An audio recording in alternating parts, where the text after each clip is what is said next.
बेटी के पिता बनना चाहते थे बाबा साहेब। डॉक्टर बीवी के गर्भपात से टूट गया सपना। भीमराव अंबेडकर की पहचान एक पहचान भारत रत्न से भी होती है। निधन के 34 साल बाद 1990 में इन्हें भारत का सर्वोच्च नागरिक सम्मान मिला। हालांकि इनके कई ऐसे सपने भी हैं जो पूरे ही नहीं हुए। जानिए मार्मिक कहानी। भीमराव अंबेडकर एक ऐसा किरदार हैं जिनके बारे में आम जनमानस के बीच बेहद सीमित जानकारी है। इनकी लिखी किताबों में कई बातें ऐसी हैं जिनसे आज भी समाज का मार्गदर्शन होता है। बाबा साहेब के अलावा उनसे जुड़े लोगों ने भी कई जरूरी किताबों को कलमबद्ध किया है। शोध करने वाले लोगों ने भी भीमराव के जीवन से जुड़ी अहम बातों को 20वीं और 21वीं सदी की पीढ़ी के सामने रखा है। ऐसी ही एक किताब है भीमराव की दूसरी पत्नी डॉक्टर सविता की आत्मकथा। मराठी भाषा में 1990 में प्रकाशित हुई इस किताब को करीब 50 साल से अंग्रेजी पढ़ा रहे नदीम खान ने अंग्रेजी भाषा के पाठकों के लिए तैयार किया है।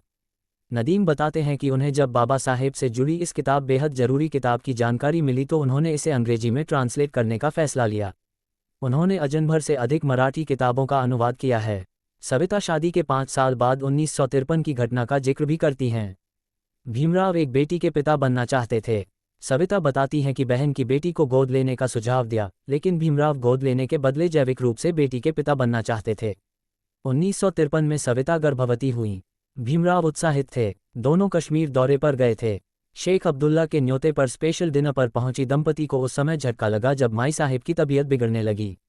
स्पेशल फ्लाइट से दिल्ली लौटे भीमराव दिल्ली एयरपोर्ट से सीधा अस्पताल लेकर पहुंचे, लेकिन दंपति की खुशियों को ग्रहण लग गया।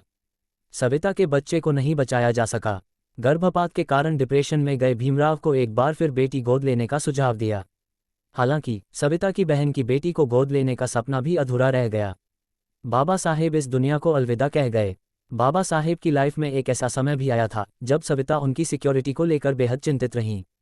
ये कहानी अगली कड़ी में सूचना सिर्फ मान्यताओं और जानकारियों पर आधारित है। यहाँ ये बताना जरूरी है कि यह मेरा वीडियो किसी भी तरह की मान्यता जानकारी की पुष्टि नहीं करता है।